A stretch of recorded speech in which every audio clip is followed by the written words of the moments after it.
ஒரு காலகட்டத்தில் கவுண்டமணி சார் மேலே நம்பிக்கை வச்சு அவருடைய காமெடி என்றைக்குமே நிற்கும் அப்படின்ற நம்பிக்கையோட ப்ரொடியூசர் எடுத்து சொல்லுவாங்க இல்லையா. இப்போ கலியுகத்தில் இருந்துட்டு இருக்கோம், இதுக்கு முன்னால் 3 யுகம் அப்படின்னு சொல்லுவாங்க. இந்த கிரேதா யுகம், அந்த யுகம், ஒரு 3 யுகம் இருக்குன்னு சொல்லுவாங்க. என்ன பொறுத்து கவுண்டமணி செந்தில் இருக்கும். அப்போ இவ்வளோ உங்களோட உயரம், இவங்களுடைய ஆளுமை தெரியாது. ஆனால் பசங்க எல்லாரும் சரி கவுண்டமணி செந்தில் படம்டா போலமாடா அப்படிம்பாங்க. கதாநாயகன் தெரியாது, கதாநாயகி தெரியாது, இயக்குனர் தெரியாது. என்ன அதிக படங்கள் கவுண்டமணி சார் நடித்தது என் படம் தான் நான் நினைக்கிறேன். அவரே சொல்லுவார், 24 படத்துக்கு மேலே நடிச்சிருக்காரு என் படத்தில். அந்த 24 படத்தில் 20 படம் ஹிட்டு. நான் அவர் இருந்ததில்.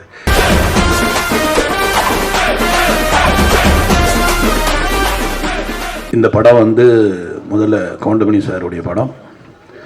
கவுண்டமணி சாருடைய நான் வந்து மேடையில் வந்து எல்லாமே வெற்றி விழா மேடைகளில் தான் நானும் கவுண்டமணி சார் இருந்திருக்கோம். எத்தனையோ ஊர்களுக்கு போயிருக்கோம், எத்தனையோ படங்கள் வெற்றி. அவரோட இன்றைக்கி வந்து ஒரு வித்தியாசமாக அவர் ஹீரோவாக நடித்து நாங்கள் ஒரு கெஸ்ட்டாக வந்து பேசுகிற ஒரு வாய்ப்பு எனக்கு கிடைச்சதுக்கு, எனக்கு வாய்ப்பு கொடுத்ததுக்கு டைரக்டர் ராஜகோபால் அவர்களுக்கும் அந்த தயாரிப்பாளர் அவர்களுக்கும் என்னுடைய நன்றியை தெரிவித்துக் கொள்கிறேன். முதலில் கவுண்டமணி சாரை வச்சு படம் எடுத்த தயாரிப்பாளர்களுக்கு என்னுடைய மிகப்பெரிய நன்றியை நான் தெரிவித்துக் கொள்கிறேன். இந்த மாதிரி ஒரு காலகட்டத்தில் கவுண்டமணி சார் மேலே நம்பிக்கை வச்சு அவருடைய காமெடி என்றைக்குமே நிற்கும் அப்படின்ற நம்பிக்கையோட ப்ரொடியூசர் எடுத்திருக்காரு. அதே மாதிரி டைரக்டர் வந்து வெரி ஹிலேரியஸ் டைரக்டர். அவர் எத்தனையோ படங்களுக்கு வந்து ட்ராக்ஸ் எழுதி கொடுத்துருக்காரு. பல காமெடியன்ஸ்க்கு வந்து அவர் வந்து ஒரு அப்லிஃப்டாக இருந்தவர் தான் ராஜகோபால் அவர்கள். ஸோ அந்த மாதிரி ஒரு அருமையான டீம். இங்கே இருக்கிற அத்தனை ஆர்டிஸ்டில் எல்லாருமே என் படத்தில் நடித்தவங்க தான். அதனால் அவங்கள பற்றி நான் வந்து எதுவும் பேசுகிறதுக்கு நேரம் இல்லை. ரெண்டாவது, டைரக்டர் வந்து ஏற்கனவே சொன்னார், இந்த படத்தோட டைரக்டர் இந்த மாதிரி 12:30 மணி வரைக்கும் தான் டைமுன்னு. ஆனால் அவரே ஒரு 15 நிமிஷம் பேசிட்டார். ஸோ இதுக்கப்புறம் பாக்யராஜ் சார் பேசணும். அதனால் எனக்கு வந்து என்ன பேசுனா, கவுண்டமணி சாரை பற்றி பேசணும்னா நிறைய இருக்குது, என்கிட்ட நிறைய இருக்குது. ஒரு விஷயம் கவுண்டமணி சாரை பற்றி சொல்லணுன்னா, அவருக்கு மேனேஜர் கிடையாதுங்க, அவருக்கு டிரைவர் கிடையாது, அவர்கிட்ட டைரி கிடையாது. டேட்டு சொல்லிட்டா போதும், மனசில் வச்சுப்பாரு டேட்டை. இந்த டேட்டு இவங்களுது, இந்த டேட் அவங்களுது, அந்த டேட் இவங்களுது அப்படின்னு மனசுலேயே டேட்டை வச்சு அவரே வண்டி ஓட்டிகிட்டு வருவார். அவருக்கு டிரைவர் கிடையாது. இதை மாதிரி ஒரு அருமையான வசதியான ப்ரொடியூசர்ஸுக்கு மிகவும் எளிமையான ஒரு நடிகர் வந்து தமிழ் இண்டஸ்ட்ரியில் இன்னொருத்தர் இருப்பாரான்னு என்னால் சொல்ல முடியாது. அப்படிப்பட்ட பர்ஃபெக்ட் ஆக்டர் எனக்கு வந்து இன்னொன்று எத்தனை பேருக்கு தெரியும், ஒருவேளை அது கரெக்டாக கூட இருக்கலாம், தப்பாகவும் இருக்கலாம். அதிக படங்கள் கவுண்டமணி சார் நடித்தது என் படம் தான் நான் நினைக்கிறேன். அவரே சொல்லுவார், 24 படத்துக்கு மேலே நடிச்சிருக்காரு என் படத்தில். அந்த 24 படத்தில் 20 படம் ஹிட்டு. நான் அவர் இருந்ததில். இதில் என்ன வேடிக்கைன்னா, நான் வந்து ஒரு 4 பேஜ் டைலாக் எழுதிட்டு சத்யராஜ் சாருக்கும் கவுண்டமணி சாருக்கும் வந்து டைலாக் சொல்லுவேன். அந்த 4 இவங்க 2 பேரை சேர்ந்து 6 ஆக்கிடுவாங்க. திரும்ப அதை படிக்கும்போது என்னால் எதையுமே கட் பண்ண முடியாது. அந்த மாதிரி 6 ஆகிடும் அந்த பேஜ். அது மாதிரி 2 பேஜ் கொடுத்தா 4 ஆகிடும். இப்படி வந்து அந்த பேஜஸில் சரி அதில் என்ன ஃபில்டர் பண்ணலான்னு பார்த்து, அதில் என்ன ஹைலைட்னு பார்த்து காமெடி பண்ணும் பொழுது இந்த 3 பேருடைய சக்ஸஸுக்கு காரணம் இந்த டீம் தான், அவங்க கான்ட்ரிபியூஷன் தான். அதாவது எல்லா படத்துலையுமே ஒரு கான்ட்ரிபியூஷன்றது ஆர்டிஸ்ட் கிட்ட இருந்து இருக்குன்னா அது ரொம்ப ரேர். அப்படி ஒரு கான்ட்ரிபியூஷன் உள்ள ஒரு ஆக்டர் யாருன்னா கவுண்டமணி சார். அவர் அதில் நீங்கள் பர்டிகுலராக நிறைய படம் நான் சொல்லணும்னா, ஒன்று நடிகன், அந்த பிரியாணி சீனை எடுக்கவே முடியலங்க, எடுக்கவே முடியல. சிரிச்சுக்கிட்டே இருக்கு, எங்கே கட் சொல்கிறது தெரியல. சிரிச்சு நான் மேக்ஸிமம் இவங்களுக்கு வந்து ஒரே பிளாக்கில் வச்சுட்டு திருப்பி க்ளோஸ்னு கட் பண்ணி திருப்பி அந்த டைலாக் எடுக்க பயமாக இருக்கும். ஏன்னா அந்த மாதிரி ஒரு காமெடி எத்தனை தடவை எடுத்தாலும் சிரிப்பாங்க. அதே மாதிரி இளையராஜா சார் வந்து ரீரெக்கார்டிங்கில் வந்து இப்படி ஒரு சிரிப்பாருன்னா யாரும் நம்ப மாட்டீங்க, அவ்வளோ ரசிப்பார் காமெடியை. அவர் வந்து கவுண்டமணி சாரோட மிகப்பெரிய ரசிகர். ஏன்னா என்னுடைய படத்திலேயே நான் வந்து இளையராஜா சார் சிரிச்சு பார்த்துருங்க. அதாவது அவர் மியூசிக் போடுறதுக்கு முன்னாடி ரீல் பார்ப்பார், அந்த ரீல் அப்படி சிரிப்பார் கவுண்டமணி சாரை பார்த்து. அந்த மாதிரி ஒரு அவருடைய மனசு, சிவாஜி சார், டேய் நமக்கெல்லாம் ரொம்ப பாக்கியம்டா, இந்த மாதிரி நடிகலாம். நம்ம அவர் யாரோடலாம் நடிச்சிருக்காரு, நாகேஷ் சாரோட, சந்திரபாபுட எல்லாரோடையும் நடித்தவர். அவர் வந்து இந்த அவருடைய ஜென்ரேஷனில் இந்த ரெண்டாவது அவருடைய மகன் பிரபு அவரோட நடிக்கக்கூடிய ஒரு நடிகரை பார்க்கும்பொழுது கவுண்டமணி அருமையாக இருக்கேன், அருமையாக பண்ணுறாரியா, அருமையான காமெடியா. ஸோ மிகப்பெரிய நடிகர்களுக்கு எல்லாருமே வந்து கவுண்டமணி அவர்கள் வந்து ரசிகர், அவங்க ரசிகர்கள், அவங்களுக்கே ரசிகர். அப்படி ஒரு இடத்தை பிடித்தவர் தான் கவுண்டமணி சார். நிறைய அவரை பற்றி சொல்லணும், ஆனால் எங்களுக்கு நேரம் கிடையாது. பாக்யராஜ் சார் சொல்கிறாரு, இந்த மாதிரி நம்ம நிறைய சொல்லணும்னு நினச்சோம், ஆனால் நமக்கு வந்து 2 நிமிஷம் 3 நிமிஷம் தான் கொடுத்துருக்காங்க.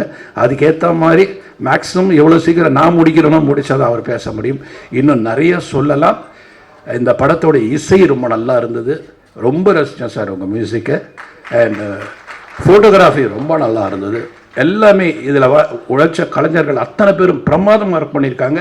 இதில் பியூட்டி என்னன்னா, நல்ல ஃப்ரேம் பண்ணி எல்லா பில்லர்ஸ், நல்ல பில்லர்ஸ் போட்டிருக்காங்க. கவுண்டமணி சாரை சுற்றி நல்ல பில்லர்ஸ், எல்லாமே ஸ்ட்ராங் பில்லர்ஸ் போட்டதால் இந்த படம் கண்டிப்பாக வந்து ஒரு வெற்றி அடைகின்றது. ஒரு சாதாரண ஒரு ஒரு ஆடியன்ஸாக நான் சொல்கிறேன், டைரக்டாக கூட சொல்கிறேன், ஆடியன்ஸாக சொல்கிறேன். எனக்கே அந்த சாங்ஸ் பார்க்கும்போதும் அந்த ட்ரெய்லர் பார்க்கும்போது ரொம்ப இன்ட்ரெஸ்டிங்காக இருந்தது. அதனால் அவருடைய பஞ்சஸ் இருக்கும். ஏன்னா ஒரு ஆக்டர் நடித்தாலே அவங்கள ஒரு வழி பண்ணிடுவார் அவர். அப்போ கிட்டத்தட்ட 36 ஆர்டிஸ்ட் அவர் என்ன பண்ணியிருப்பாருன்னு யோசிக்கிறேன் நான். விட்டுருக்க மாட்டார், எல்லாரும் ஒரு விற்பனை. அதே மாதிரி மன்னனில் வந்து அந்த உண்ணாவிரத சீன்லாம் எடுக்க முடியல. இப்போ கூட பார்த்தீங்கன்னா ரஜினி சார் வந்து திரும்பி தான் சிரிச்சுட்டு இருப்பார். ஓகேல கூட 9 டேக்கு. இதை விட பெரிய வேடிக்கை என்னன்னா, ஆர்டிஸ்ட் சிரிச்சா பரவாயில்ல, கேமராமேன் சிரிப்பார், அவர் கை ஆடும். அப்போல்லாம் மானிட்டர் கிடையாது, இந்த கை வேற ஆடி. என்னையா இவங்க, sir I can't control, sir I can't control அப்படின்னு அசோக்குமார், அவருக்கே தமிழ் தெரியாது. இது தெரியும், ஒரு பாடி லாங்குவேஜை போய் சிரிக்க ஆரம்பிச்சிடுவார்.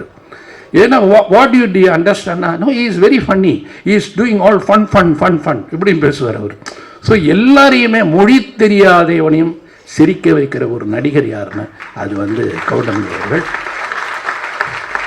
ஸோ அப்படிப்பட்ட ஒரு அருமையான நடிகர் நமக்கு கிடைச்சதெல்லாம் ரொம்ப பாக்கியம். இந்த படம் மிகப்பெரிய வெற்றி அடையணும். இது வெற்றி அடைஞ்சாதான் இது போல் படங்கள் இன்னும் நிறைய வரும். ஏன்னா இது வந்து எல்லாமே இருக்குது, அதாவது அத்தனை ஐட்டமும் இருக்குது. இதில் படம் வந்து அழகாகவும் இருக்குது, பியூட்டிஃபுல்லாக இருக்குது. ரொம்ப எக்ஸ்ட்ராடினரியாக சில விஷயங்கள், அதாவது கண்ணுக்கு வந்து கலர்ஃபுல்லாக இருக்குன்றதுல அதுவும் இருக்குது. அதனால் ஏன்னா ராஜன் சார் சொன்ன மாதிரி கட் பண்ணி போட்டிருக்காங்கன்னாங்களே, அது மாதிரி நிறைய கட்டு இருக்குதுல.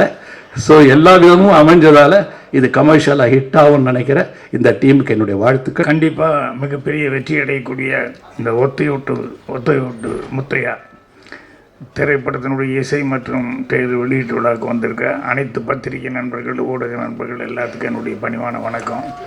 மற்றும் முன்னால் உட்காந்துருக்க பெரியவங்க, கீழே இங்கே மேலே உட்காந்துருக்க பெரியவங்க எல்லாத்துக்கும், அதே மாதிரி இந்த ஃபங்க்ஷனுக்காக நிக்கில் ரொம்ப செலுத்தி எடுத்துக்கிற நிறைய பேர் எல்லாத்துக்குமே என்னுடைய பணிவான வணக்கத்தை தெரிவிச்சுக்கிறேன். இதில் முதல்ல மியூசிக் அப்படிங்கும்போது சித்தார்த் அவர்கள் பாட்டு ரொம்ப நல்லா பண்ணியிருக்காரு. ஸோ அதனால் அவருக்கு முதல்ல பாராட்டு தெரிவிச்சுக்கிறேன். அதே மாதிரி டெக்னிக் எல்லாமே ஒரு பெரிய பட்ஜெட் படம், பெரிய படம்னு சொல்லுவாங்க. இந்த படத்துக்கு மேலே நீ பெரிய பட்ஜெட்டில் படம் வந்து பெரிய ஆர்டிஸ்ட் பட்ஜெட்டில் வந்து வரதுக்கு சான்ஸ் இல்லை. அந்த அளவுக்கு எல்லா ஆர்டிஸ்ட்டுமே அதில் தான் ராஜகோபால் அவர்களுடைய அவருக்கு எவ்வளோ தூரம் அவர் மரியாதை கொடுத்து, அவர் எவ்வளோ சர்வீஸுக்கு வந்து மரியாதை கொடுத்து எல்லாருமே பண்ணியிருக்காங்க அப்படிங்கிறத வந்து தெரிஞ்சிக்க முடியுது. அவர் என்கிட்ட வர்றதுக்கு முயற்சி பண்ணேன்னு சொன்னார். எப்படியோ தெரியல, மிஸ் ஆகிடுச்சு. பட் பரவாயில்ல, அவர் வந்து சந்தித்ததில் அவர் காமெடி எந்த அளவுக்கு சென்ஸோடு எழுதுவார் இப்போ இவங்க எல்லோரும் பேசும்போது நான் தெரிஞ்சுக்கிட்டேன். ஸோ அவருக்கும் மொத்த டீமுக்கும் அட்வான்ஸ் என்னுடைய வாழ்த்துக்களை வந்து தெரிவிச்சுக்கிறேன். ஏன்னா அந்த கடைசியில் விடும்போது எப்போ லைட் ஆஃப் பண்ணிடுவாங்களோ, எப்போ இது பண்ணிடுவாங்களோ அப்படின்னு சொல்லிட்டு அந்த ஒரு டென்ஷனே இருக்கும். இருந்தாலும் ராஜன் சார் என்னை பற்றி பேசும்போது நல்லா அவர் சொன்னார், கவனிச்சது போகிற அவர் இந்த பாவாடியை. ஆனால் கடைசியில் சொல்லும்போது பாக்யராஜ் சார்னு சொல்லி என்ன இருந்துக்கிட்டாரு பாருங்க. இது பல தடவை நான் கவனிச்சிருக்கேன். எல்லாரும் அந்த மேட்டருக்கு போவார், போயிட்டு கடைசியில் பாக்யராஜ்னு என்ன கொஞ்சம். ஸோ இந்த படத்தில் மணி அவர்களை பற்றி சொல்கிறதுக்கு மணியான ஒரே ஒரு விஷயம், நிறைய விஷயம் சொல்லலாம். இந்த யுகத்தில் சொல்லுவாங்க இல்லையா, இப்போ கலியுகத்தில் இருந்துட்டு இருக்கோம், இதுக்கு முன்னால் 3 யுகம் அப்படின்னு சொல்லுவாங்க. இந்த கிரேதா யுகம், அந்த யுகம், ஒரு 3 யுகம் இருக்குன்னு சொல்லுவாங்க. என்னை பொறுத்த வரைக்கும் இந்த கலியுகத்துக்கு நடுவுலையே வந்து கவுண்டமணி யுகம் அப்படின்னு சொல்லி ஒரு சினிமாவில், அந்த யுகத்தை யாருனாலையும் மறக்க முடியாது, தவிர்க்க முடியாது. அந்த அளவுக்கு மணி அவர்கள் ஒரு சினிமாவில் வந்து இவ்வளோ இது சாதித்தார்.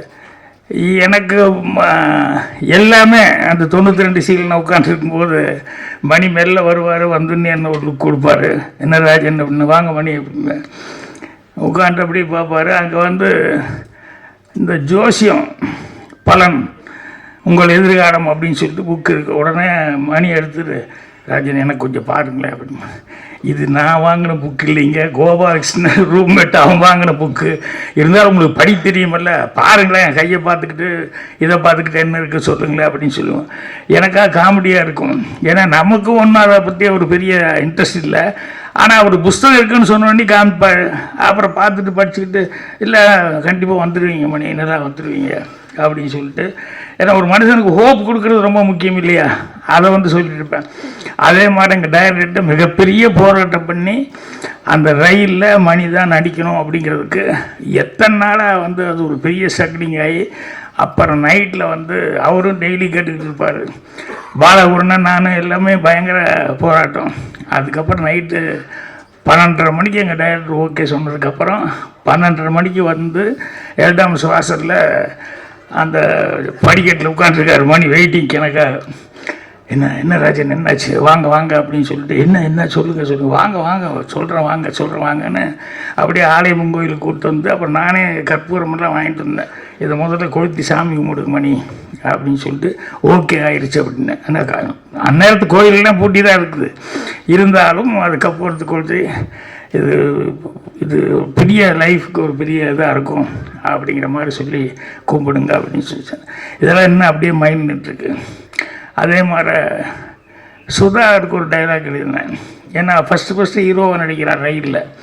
ஸோ முதல்ல அவன் பேசுகிற வார்த்தை வந்து ஒரு நல்ல வார்த்தையை ஒழுகணுமே அப்படின்னு சொல்லிட்டு அந்த ரயிலில் டைலாக் எழுதும்போது அப்படியே ரொம்ப யோசிச்சு, அதுவும் வந்து பழனியில் தான் ராத்திரியில் 12:30 மணி உட்காந்துட்டு அவன் ஹேர் கட் பண்ணிவிட்டு பாட்டு கட்டுற ஆள், ஹேர் கட் பண்ணிகிட்டே வந்து அவன் பாடணும் அப்படிங்கும்போது ரொம்ப யோசிச்சு நல்ல வார்த்தையாக இருக்கணும்னு சொல்லிட்டு, எல்லாருக்கும் நேரம் வரும் தெரிஞ்சுக்கோ, அது நல்லவருக்கே நிலைச்சிருக்கோ புரிஞ்சுக்கோ, கல்லாருக்கும் செல்வம் வரும் தெரிஞ்சுக்கோ, அதை காப்பாற்றத்தான் புத்தி இருக்கணும் புரிஞ்சுக்கோ அப்படின்னு சொல்லி சுதா இருக்கிறதுனேன். அதை அப்படியே கவுண்டமணிக்கு தான் கரெக்டாக போடணும். நல்லவராகவும் இருந்திருக்காரு, வல்லவராகவும் இருந்திருக்காரு. அதே மாதிரி கிடைச்ச ஒரு சந்தர்ப்பத்தை எப்படி காப்பாற்றிக்கணும் அப்படிங்கிறதுக்கு பாருங்க, அதில் பயங்கர கண்ணு கருத்துமாக இருப்பார். நான் இப்போ கூட சொக்கத்தங்க டைமில் கூட ஷூட்டிங்கில் பார்த்தா இந்த செந்தில் இருக்கானே, செந்தில் வந்து அவனுக்கு நம்பியாரன் கூட நடிக்க ஒரு சான்ஸ் கிடைச்சிருந்து டெய்லி ஒரு தடவை அழுதுருவான். ஷூட்டிங்கில் ஷாட்டுக்கு வாடான்னு சொல்லி கூப்பிட்டா உடனே அழுதுருவான். நான் நம்பியாரன் கூட எல்லாம் நடிப்பேன் அப்படின்னு சொல்லிட்டு.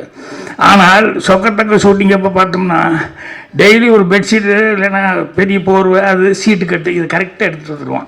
வந்து இறங்கும் போதே ஸ்பாட்டில் அவனுக்கு ஒரு 3-4 பேர் வச்சுருப்பாங்க. எங்கே ஒரு ஓரமாக என் கண்ணில் கேட்டுனா அந்த திட்டுவேன் அப்படின்னு சொல்லிட்டு எங்கே ஒரு ஓரமாக போய் வந்துடணுமே அதில் உட்காந்துருவாங்க.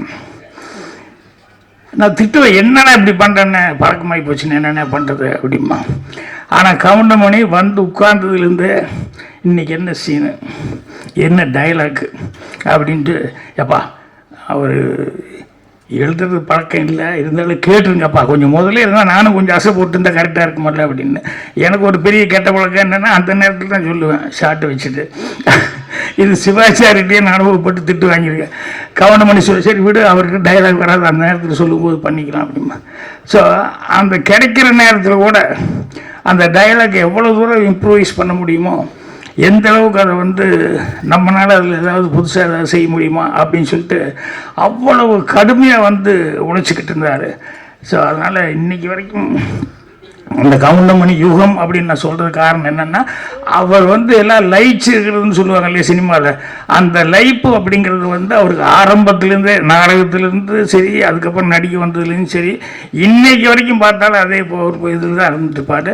அதே மாதிரி அந்த ஸ்பாட்டில் வர்றதுங்கிறது இருக்குமில்ல, அது மாதிரி இப்போ டைரக்டர் சொல்லிட்டு போய் உட்காந்தாரு என்னென்னா, இந்த படம் நல்லா ஓடணும் அப்படின்னு சொல்லி, நீங்கள் தான் யாருன்னா ஒன்றுமே வேண்டியதில்லை, எல்லாத்துக்கும் டிக்கெட் எடுத்து கொடுத்து டெய்லி பார்க்க சொன்னால் நல்லா ஓடும் அப்படின்னு சொல்லி கவுண்டமணி அதுக்கு ஒரு கமெண்ட் அடிச்சுட்ருக்காரு. ஸோ அந்த அளவுக்கு அவர் கவுண்டமணி அவர்கள் நாங்கள்லாம் ஒரே ரூமில் இருந்தோம் அப்படிங்கிறது, இன்னும் சினிமாவில் இருந்துருக்கோம் அப்படிங்கிறது ரொம்ப ரொம்ப சந்தோஷமாக இருக்குது.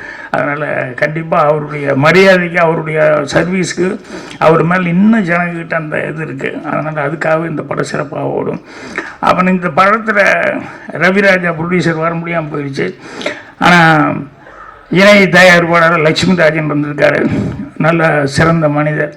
அவங்க வந்து கடுமையாக ஒத்துழைப்பு கொடுத்துருக்காங்க இந்த படத்துக்கு.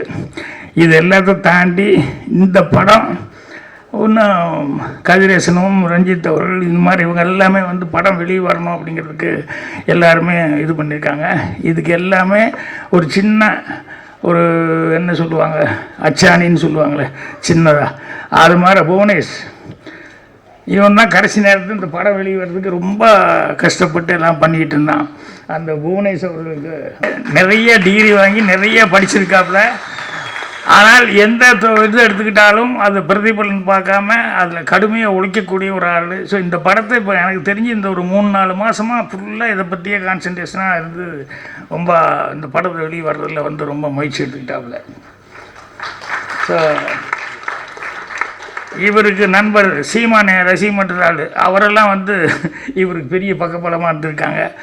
படமே மீண்டும் ஒத்தையோட்டு முத்தையா அப்படிங்கிறது வந்து கவுண்டமணி அவர்களுடைய பிராண்டு. அதனால் மீண்டும் அடுத்தது கவுண்டமணி வச்சு மறுபடியும் படங்கள் தொடர்ந்து செய்யணும் அப்படிங்கிற அளவுக்கு எல்லாத்துக்கும் ஒரு உற்சாகத்தை கொடுக்கணும் அப்படின்னு சொல்லி அவருக்கும் அந்த படத்தினுடைய தயாரிப்பாளர்கள் மற்றும் டெக்னீஷியன்ஸ் எல்லாத்துக்குமே நிறைய ஆர்டிஸ்ட்டு ஒர்க் பண்ணியிருக்காங்க. ஒவ்வொருத்தர் பற்றி சொல்கிறதுனா ரொம்ப டைம் ஆகிட்டு இருக்கும். எல்லாத்துக்குமே என்னுடைய மனமார்ந்த வாழ்த்துக்கள் அட்வான்ஸாக வந்து தெரிவிச்சுக்கிறேன். நன்றி, வணக்கம். வணக்கம். எல்லாருமே சொல்கிறது மாதிரி இந்த மேடை எனக்கும் ஒரு முக்கியமான பதிவாக பார்க்குறேன். நம்ம எவ்வளோ படங்களை ஒர்க் பண்ணியிருப்போம், எவ்வளோ பேருக்கு எழுதியிருப்போம். சின்ன வயசில் பள்ளிக்கூடம் போகும்போது கிராமங்களில் கொண்டாந்து செங்கிப்பட்டி கமலா தியேட்டரில் அங்கேயே ஒரு கமலா இருந்துச்சு, ஒரு டூரிங் டாக்ஸ். அப்போ எந்த போஸ்டர் ஓட்டினாலும் கவுண்டமணி செந்தில்னு இருக்கும்.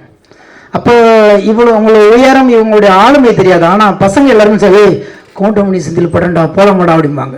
கதாநாயகன் தெரியாது, கதாநாயகி தெரியாது, இயக்குனர் தெரியாது, என்ன கதை தெரியாது. ஆனால் அந்த பேரை கேட்ட உடனே படத்துக்கு போகலாமா அப்படிங்கிற ஒரு கூட்டத்தில் நானும் ஒருத்தனாக இருந்தேன். அதனால் இந்த படத்தில் வந்து நாங்கள் இந்த மேடையில் நிற்கிறது வந்து நான் ரொம்ப ப்ரிசியஸாக நான் நினச்சிட்ருக்கேன். ரெண்டாவது, ஐயா கவுண்டமணி ஐயா அவர்களை பற்றி பேசணும்னா மணிக்கணக்கில் பேசலாம்.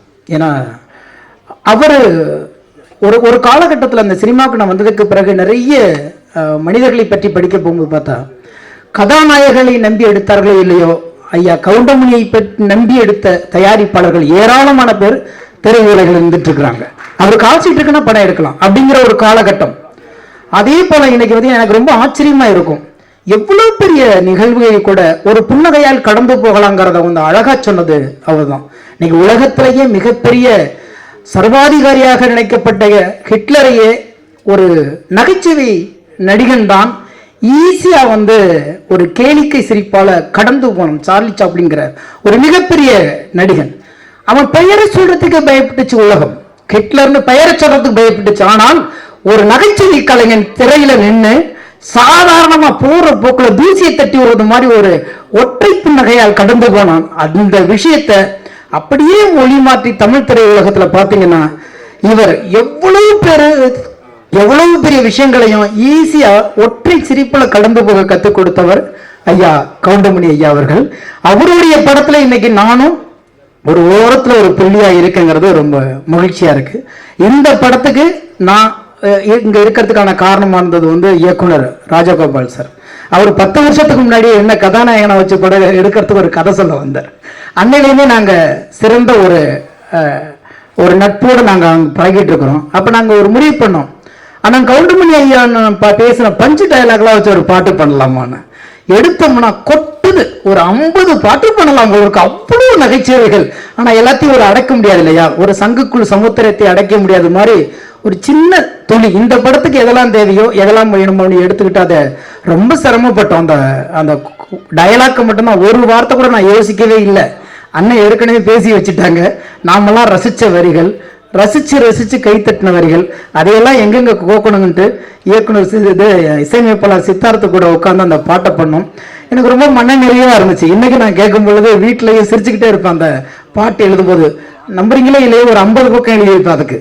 ஏன்னா அவ்வளோ டயலாக் வந்து எடுத்து எடுத்து எடுத்து கொஞ்சம் கொஞ்சமாக நாங்கள் சேகரித்து ஒரு அழகான ஒரு ரசனைக்குரிய ஒரு பாடலாக கொடுத்தோம். அதே மாதிரி ஒரு கமர்ஷியல் சாங், வழக்கமாக ஸ்னேகனாக ஒரு கமர்ஷியல் சாங் கொடுப்பாங்க, அப்படியே ஒரு முத்திரை குத்தி வச்சுருக்காங்க. அதனால் இந்த படத்தில் 2 பாட்டு எழுதியிருக்கிறேன். அதை மீறி இந்த 2 பாட்டு எழுதுறது படத்துக்கு நம்ம வந்து இந்த ஒரு பாடலாசிரியர் நிற்கிறதை விட கவுண்டமணி ஐயாவுடைய நான் சின்ன வயசில் பள்ளிக்கூடத்தில் ரசித்த ஒரு மகா கலைஞனுடைய ஒரு படத்தில் நானும் இருக்குங்கிறது ரொம்ப மகிழ்ச்சி. எனவே 1000 நடிகர்கள் வந்தாலும் அடுத்த தலைமுறை நடிகர்கள் அவர்களை ஓரங்கட்டி கொண்டு இருக்கிறார்கள். எல்லாருக்கும் மாற்று இருக்கிறது, ஐயா கவுண்டமணி ஐயாவுக்கு மட்டும் எப்போதும் மாற்றே இல்லை. ஒரே ஒரு கவுண்டமணி தான், ஒரே ஒரு ஜாம்பவான் தான்.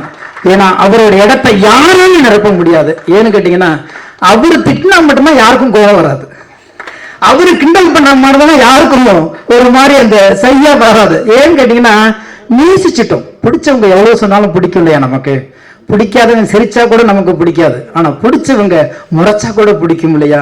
அந்த மாதிரி எல்லாருக்கும் பிடித்த ஒரு கலைஞன், அவரை கொண்டாட வேண்டிய ஒரு காலகட்டத்தில் நின்றுகிட்டு இருக்கிறோம். இந்த மேடையை பார்க்கும் போதெல்லாம் எல்லாமே ஒரு ரெட்ரோ காலம் திருமணது மாதிரியே இருக்கு. நம்ம வந்து விசில் அடிச்சுக்கிட்டு டூரிங் டாஷ்ல படம் பார்க்கும்போது யாரையெல்லாம் ஆகாய மாதிரி அண்ணாந்து பார்த்தோம், அவ்வளவு ஜாம்பவான்கள் இருக்கிறாங்க. அந்த மேடையில எனக்கு ஒரு நாற்காலி கிடைத்ததற்காக தயாரிப்பாளர், இயக்குனர், இசையமைப்பாளர், என் கூட சேர்ந்து எழுதின அன்பு தம்பி மோகன்ராஜ் எல்லாருக்குமே நன்றி கூறி விடைபெறுகிறேன். நன்றி, வணக்கம்.